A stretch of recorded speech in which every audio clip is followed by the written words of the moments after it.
former legend at Kentucky, NBA player. He's Rex Chapman joining us on the show. Rex, how are you, buddy? What do you say there, DP? Did you fill out your bracket? I have. Okay, Absolutely. How far is Kentucky going? Oh, boy. Right off the bat. Well, do you have them losing to Kansas State? No, I don't. Okay. I've got us beating Kansas State. Us. And my heart says, oh, absolutely, we're winning the next round. But my head says, Wichita State's going to do it to us. So Kentucky's one and done. Well, that's kind of been the theme lately. But I'm hoping that our size, this is a big team now. We got to get past Kansas State first. But if they do, that's an interesting matchup for Wichita State because that team is big. That Kentucky team's big. Haven't been very good all year, but they're awfully big. But they don't know how to play the game. Like you watch, and it's little things that you see in great teams, and they don't do little things. I think everybody wants to do big things, great things, and that's just that leads to disaster. Yeah, I think you're right. This team, they've gotten better, and these kids all came in with incredible hype, way too much hype. The team of Anthony Davis and Kid Gilchrist and Terrence Jones, Darius Miller a few years ago had a balance of youth and veterans. And, they were a bit more advanced. I mean, to have two kids like Davis and Gilchrist come in the same year, 18-year-olds, and play with such integrity and be advanced for their age, kind of spoiled everyone. And I think this team is they're more 18-year-olds, normal 18-year-olds. And their learning instincts aren't great on this group. So, they struggle. But like you said, it's the little things. And, they're still learning how to fight and learning how to win. And it's awfully tough to do if you haven't learned that by the time you get to the tournament. Well, I also think John Calipari, where you have Kid Gilchrist and Anthony Davis, and now he realizes how lucky he was to have kids who were selfless. They were team first, and now you bring in guys. These AAU kids come in, and they know they're just passing through. This is just a rest stop where you say, "Hey, just checking in for a little while, and then I'll see you later, Coach." Does Coach Calipari look at this as an aberration or the championship game as an aberration? And how does that affect his future at Kentucky, in your opinion? I don't know how he looks at it. I've got my finger a little bit on the pulse of the Big Blue Nation, and they're restless people all the time in Kentucky basketball country. I think the feeling is that group was a unique group. It's been proven over the years that you're just not going to win a title with all freshmen. I mean, Fab Five couldn't do it. I'm going to be shocked if this team does it. I'll pull for them, but I'll be shocked if they do. John, in my opinion, I don't think John's going anywhere. And as far as this team goes, I don't think this team is selfish. I really don't. I think they're willing. I'm just not sure that they're completely able at this point. He's Rex Chapman. Check out his website. He just launched this. It's called IROC3.com.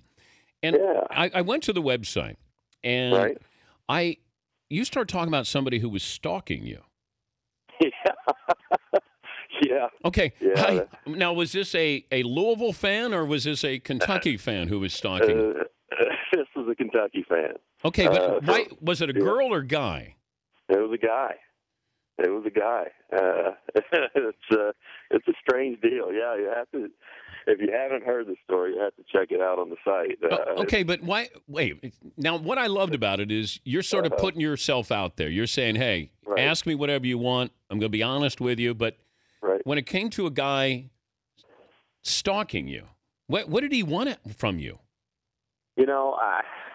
I think he's just a big fan, a big basketball fan. And I'd actually met this guy once when he was a kid, and I was basically a kid. I was 21 or 2.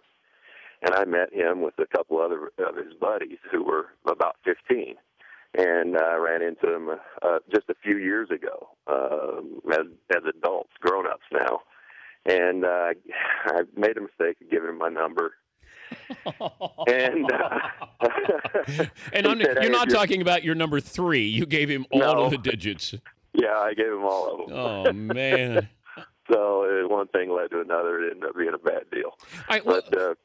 Crazy story. What's it like, though, to be a rock star on campus when you're 19 years of age and you're a rock star at Kentucky? So what is your social life? How many girlfriends did you have? Well, you know what it was like. You were the same way, wearing number 52 over there on Eastern Kentucky campus. Yes, you were, playing for Bob Mulkey. I mean, you know what it was like. Oh, you heard about me. I know in Lexington. I know where going to. I knew all about you. But, Rex, you were Johnny Manziel to a certain degree, right? Well, it was crazy when I was in school. People just love basketball in Kentucky. That's it. Bottom line, there are no pro sports. Well, you spent time there. Yeah. No pro sports. It's all Kentucky. There's a small pocket of the population in the state who root for Louisville. Very avid Louisville fans. But everybody else is pretty much Kentucky. And these players, even today, these players at Kentucky, they can't go anywhere. And I'm not talking about just Julius Randle or the Harrison twins, I'm talking about the last guy on the bench. They step out of Wildcat Lodge there, and they're signing autographs. And that's just how it is. They go to the movies. They're signing autographs, taking pictures.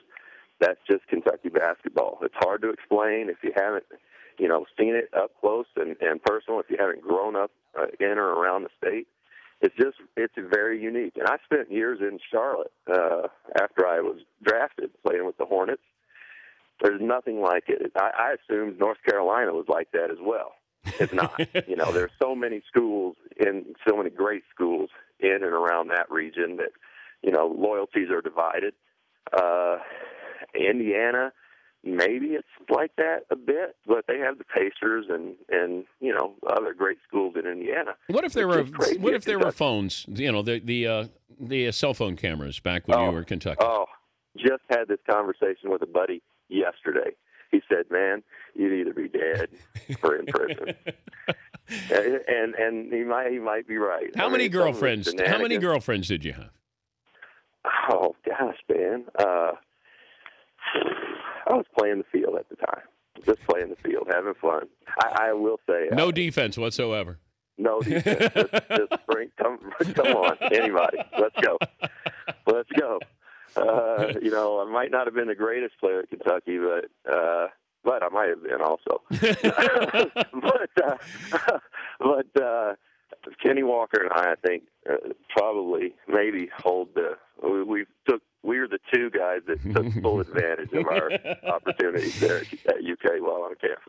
And clear up the IROC story. Did you have an IROC? I did.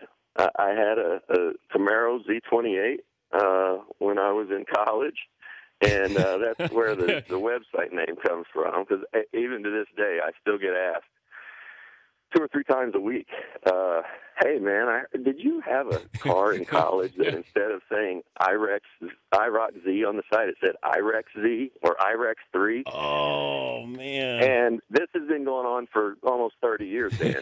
And so that's great. At this point, I just say either, come on, you believe that? Or, yeah, I did. Sure. So I just roll with it, depending on what day it is, because it's just such an outlandish story. Come on. IREX Z? But you had an IROC, though. I did. Okay. I had an IROC. Did you have a vanity license plate? No, absolutely not. All right. So absolutely the website is irex3.com. That's it. Yeah. That's it. Good stuff, fun stuff. I'm also wondering, though, the pressure, because you came out after your sophomore year. And went hardship. Yeah, I know that. Back then, yeah, it was hardship. Now it's just business. But you came out. Imagine coming out now. I don't even know if you would have stayed for your sophomore year, but to come out now, to be a white guy with the pressure of you're going to a bad, like they're expecting you to be great, and that pressure for you to go to Charlotte when you first came out. This guy can jump, he can score. He's at Kentucky, good-looking kid. 6'3" guard. Here he comes. The pressure back then as opposed to now, how much different would it be Can you size that up? I've thought about that a little bit. If I was a highly recruited guy, a first team kind of guy, McDonald's guy, all that stuff. So if I was coming out today, it probably people would be saying, oh, he's one and done. He's supposed to be considered one. Well, Dan, you remember, I think that's the difference today as opposed to back then, is that I was just hoping to get some minutes on my college team as a freshman. Upperclassmen ruled the day in college hoops when I was coming up, when you were coming up. You came into school and you had sophomores, juniors, and seniors who were better than you, more mature than you. They were men. So I was just hoping to get on the floor as a freshman. I wasn't a bit more thinking. And plus, I weighed 160 pounds. There was no way as a freshman, even at the end of my freshman year, that I could have even thought about going and playing in the men's league. I did develop physically over the next year. 2 years, I would have loved to have stayed another year. Things were kind of sideways at Kentucky about the time that I declared. But physically, I was okay. Emotionally, socially, all that, I probably could have stood to stay another year. I just think this one-and-done stuff is nuts. Sure, there are guys who can do it. In this class, this current class, present class right now, I only see two guys. Well, if you count Embiid. Embiid really, all three of them need more work. But Parker, Wiggins, and Embiid could probably, they're good enough. They could make the jump. Parker's very polished. Wiggins is getting there. Embiid is a bit more of a project, but he's going to be a great player. Other than that, all these guys need to come back to school, all of them. I'm looking at the timeline here. You were in school with Ashley Judd. Did you date Ashley Judd at Kentucky? I knew Ashley. That's a yes. I knew Ashley. That's a I knew yes. Ashley. So you dated her. Was it called dating back then or hooking up? It was called being a gentleman. I knew. Wait, now you're a gentleman? I knew Ashley. Okay. I know Ashley. Fine lady. Fine lady. You're nervous, aren't you? It's like you're guarding Jordan right now. Would you rather guard Jordan or face these questions here about Ashley Judd? I'd rather be playing any day. Any day. All right, the website is irex3.com. I'm going to send you some notes on our thoughts on it. Okay, I'm going to send it later today. We looked at the website, had some suggestions there for you. Love the honesty with it. I love it. And, I love it. We'll break down your game a little bit. I love it, DP. All right, brother. As always, great talking to you. Thank you, Rex. That's Rex Chapman, who hooked up with Ashley Judd. The website is irex3.com, and he drove an IROC.